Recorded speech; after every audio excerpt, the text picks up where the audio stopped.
Japan की technology के बारे में आपने सुना होगा कि बहुत एडवांस है, लेकिन कितनी एडवांस है वो हम आज देखेंगे। अंडरग्राउंड साइकिल पार्किंग से लेकर चमकते जूतों से लेकर दुनिया के सबसे एडवांस टॉयलेट्स इन्होंने सब बना रखा है। तो चलो फिर अंडरग्राउंड पार्किंग से स्टार्ट करते हैं। टोक्यो की नियरली 14 to 15% पॉपुलेशन ट्रैवल करने के लिए साइकिल्स का यूज करती है, तो अब ऑब्वियसली इनको पार्क करने के लिए जगह भी तो होनी चाहिए। अब या तो सिटी के हर कॉर्नर पर साइकिल स्टैंड बनाया जा सकता है या फिर वो करा जा सकता है जो जापान ने कर रखा है। Welcome to one of its kind parking system, the underground parking. तो लोगों को जब भी अपनी बाइक्स पार्क करनी होती हैं, वो ऐसे ही किसी पार्किंग एरिया के पास आते हैं और उसके बाद आप खुद ही देख लो क्या हो रहा है। तो उनकी साइकिल को एक बहुत ही सेफ और सिक्योर जगह पे जाके रख दिया गया है और जब भी ओनर वापस आता है तो वो अपनी साइकिल को वापस ले सकता है, just like an ordinary parking. और आप खुद ही देख सकते हो कि अंदर से ये अंडरग्राउंड पार्किंग कितनी ज्यादा कॉम्प्लेक्स है, इतनी सारी पाइप्स एंड ऑल। और इस सबको करने से सबसे बड़ा फायदा ये होगा कि उनकी स्पेस बचेगी। और इन पार्किंग्स के ऊपर आप जो मर्जी बना लो, जमीन के अंदर स्पेस गई है, बाहर नहीं। बट ये लिटरली कुछ भी नहीं है। इनके शौचालय देखो एक बार। तो एक शौचालय, let's call it a toilet. तो आखिर एक टॉयलेट कितना इंटरेस्टिंग हो सकता है, दिखाते हैं आपको। तो जैसे ही कोई पर्सन टॉयलेट के पास जाता है, लिड ऑटोमेटिकली ओपन हो जाती है। It's some kind of a proximity sensor. उसके बाद जो टॉयलेट सीट होती है वो ऑलरेडी गर्म होती है, जो कि एक बहुत ही बड़ी प्रॉब्लम सॉल्व करता है, स्पेशली विंटर्स में। और इस टॉयलेट का अपना एक रिमोट कंट्रोल होता है जो हर एक टॉयलेट के बगल में लगा होता है। और इसमें इतने बटन्स होते हैं जितने शायद हमारे टीवी रिमोट पे भी नहीं होते हैं। और ये कोई आम बटन नहीं है, आप कुछ बटन्स दबा के स्प्रे की डायरेक्शन चेंज कर सकते हो, स्प्रे की स्ट्रेंथ चेंज कर सकते हो। और इन्हीं टॉयलेट्स के अंदर एक मसाज ऑप्शन भी है। Yes, you can get a bum massage by these toilets। और इनमें कुछ एडवांस मॉडल्स भी आते हैं जिसमें कुछ एक्स्ट्रा फीचर्स होते हैं, जैसे कि आप म्यूजिक बजा सकते हो ताकि आपके मचाए हुए शोर से इधर उधर वालों को तकलीफ ना हो। और इनके पास वाटर सेविंग टॉयलेट्स भी हैं। जनरली जापान में जो टॉयलेट्स होते हैं वो थोड़े छोटे होते हैं, तो हैंड वॉशिंग के लिए अलग से जगह बनाने में थोड़ी दिक्कत आती है। तो इन्होंने सिंक और टॉयलेट को कंबाइन कर दिया। तो जब हाथ धोते हैं तो वही सेम पानी ये लोग फ्लश में यूज कर लेते हैं और ऑब्वियसली इससे बहुत ज्यादा पानी बचेगा। Now tell me what's smarter than this। मुझे याद है 9th स्टैंडर्ड में, आज से करीब 8 साल पहले, मैंने ये आइडिया अपनी क्लास के सामने प्रेजेंट करा था and all of them laughed at me. Idiots. चलो, enough about toilets, let's get into some serious stuff. तो जापान में एक नेचुरल डिजास्टर होने के चांसेस काफी हाई रहते हैं, जैसे कि एक अर्थक्वेक या फिर सुनामी एटसेट्रा। एक्चुअली ये जापान की पोजीशन की वजह से होता है।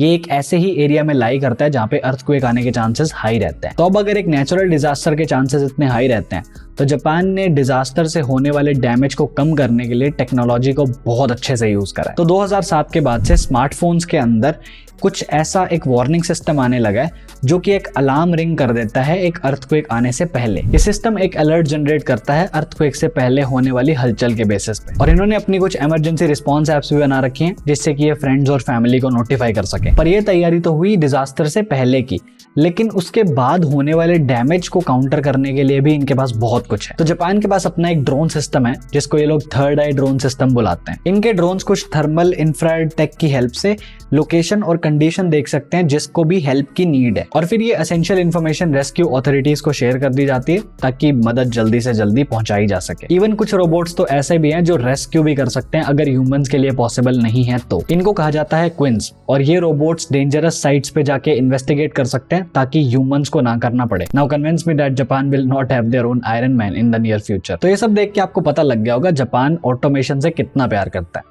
वो इतना ज्यादा प्यार करता है कि उन्होंने किराना स्टोर को ऑटोमेट कर रखा है। पर उसके बारे में बात करने से पहले मैं आपकी ऑनलाइन शॉपिंग के ऊपर पैसे सेव करने का एक तरीका बताना चाहूंगा। और ये चीज हम करेंगे कैश करो के थ्रू। कैश करो इंडिया की लार्जेस्ट कैशबैक और कूपन वेबसाइट है और इसमें खुद श्री रतन टाटा जी ने इन्वेस्ट करा हुआ है जिससे कि ये 100% सेफ बनती है। यहाँ पे Amazon, मिंत्रा, आजियो और भी 1500 प्लस वेबसाइट्स पे डिस्काउंट्स और कूपन्स पर एक्स्ट्रा कैशबैक मिलता है। और ये सारा कैशबैक आप अपने बैंक अकाउंट में ट्रांसफर कर सकते हैं।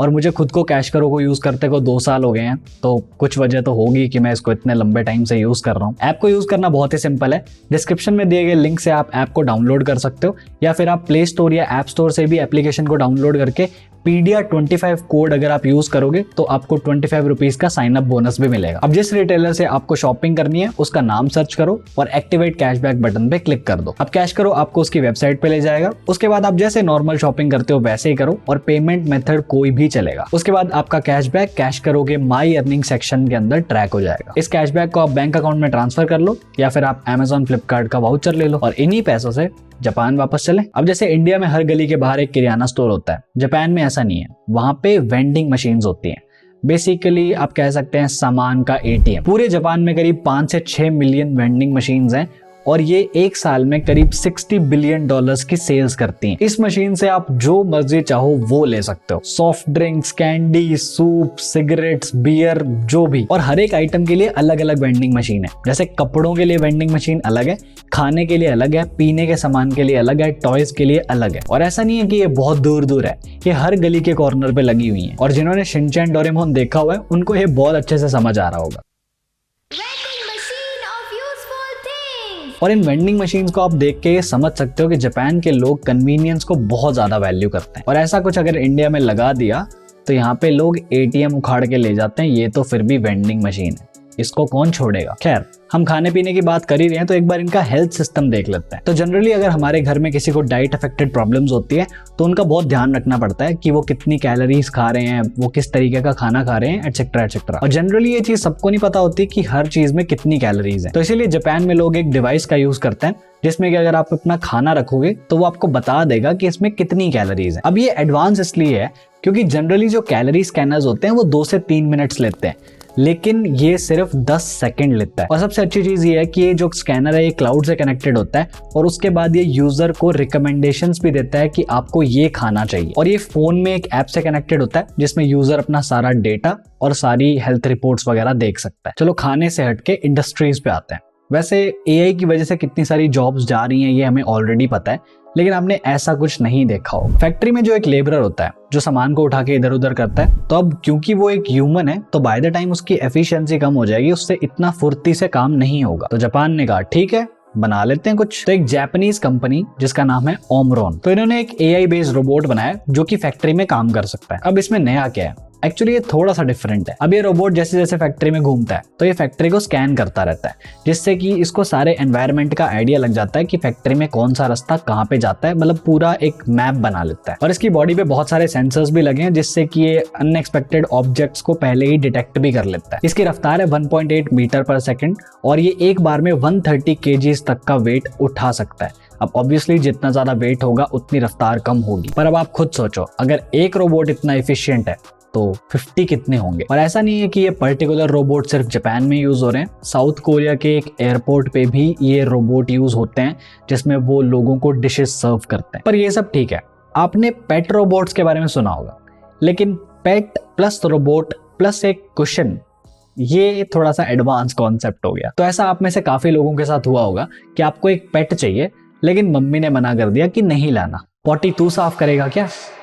Everybody has their own reasons, but yes at the end मना कर दिया। तो अगर कोई जापान जा रहा है तो कूबू करके एक रोबोट पेट है, वो ले आओ। तो इसमें ऐसा इंटरेस्टिंग क्या है, वैसे तो देखो ये बहुत ही सिंपल सा एक रोबोट कुशन है, लेकिन ये आपका स्ट्रेस जरूर कम कर देगा। तो जब यूजर इस पेट को थोड़ा सा सहलाता है तो ये पेट अपनी टेल हिलाता है और जितना स्ट्रांगली इसको सहलाया जाएगा ये इतना ही स्ट्रांगली अपनी टेल हिलाएगा। और कुछ नहीं होता है इसमें, टाइम पास के लिए ये बहुत अच्छा है और ये एक बार चार्ज होने पे 80 आवर्स तक अपनी पूंछ हिला सकता है। बस डाउट मेरे को सिर्फ इतना है कि 1-2 हफ्ते बाद क्या होता होगा।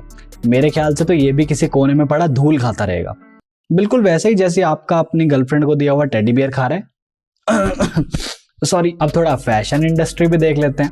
आपने बहुत तरह के जूते देखे होंगे, लेकिन ये कुछ अलग ही है। ऑल्दो ये ऐसे टेक फील्ड में चमत्कार तो नहीं है, बट बहुत कूल जरूर है। ये एक पेयर ऑफ शूज है और इनके नीचे बहुत ही ज्यादा शानदार लाइट्स लगी हुई, और ये ऐसे कोई भड़कीली लाइट्स नहीं है, बहुत ही सटल लाइटिंग है जो अच्छी लग रही है देखने में। और ये सिर्फ ऐसे नहीं है कि लाइटें जल गई, आप इन लाइट्स को बहुत अच्छे से कंट्रोल कर सकते हो मूवमेंट के बेसिस पे। ये जो लाइट का कलर है ये भी कस्टमाइजेबल है, बिकॉज ये जो शूज हैं ये आपके फोन में एक ऐप से कनेक्ट हो जाते हैं और उसके बाद तो पॉसिबिलिटीज एंडलेस है। आपने जो आउटफिट पहना है आप उसके बेसिस पे इन शूज का कलर मैच कर सकते हो। और सिर्फ इतना ही नहीं है, जैसे स्मार्ट वॉचेस के अंदर वॉच फेसेस होते हैं जिसको आप डाउनलोड करके अपने लिए यूज कर सकते हो, वैसे ही इन शूज का एक ब्लिंक पैटर्न होता है जिनको आप डाउनलोड करके अपने हिसाब से कस्टमाइज करके यूज कर सकते हो।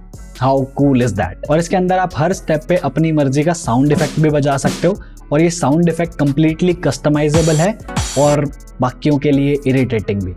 बट चीजें यहाँ खत्म नहीं होती, इनके पास वो सब कुछ है जो हम टॉयलेट में बैठ के सोचते हैं कि ये बनाऊंगा वो बनाऊंगा, जैसे कि ये पंखे वाली चॉपस्टिक्स और अकेलेपन का इलाज and much much more than that. तो चलो जो भी है, आप एक बार कैश करोगे जरूर से इंस्टॉल करना, ये आपको शॉपिंग करने के लिए फ्री का कैशबैक दे रहे हैं, so check it out. First link in the description और use the code PEDIA25 to get a 25 rupees sign up bonus. पर अगर आपको एक नया स्मार्टफोन चाहिए, क्लिक हियर। और अगर आपको ये जानना है कि रिसेंटली इंडिया में इतने आईफोन्स क्यों बिक रहे हैं, the video is here. But for now, this is it from my side. Thank you so much for watching. I am Devanshu and I am on leave. Till the next one. Bye bye.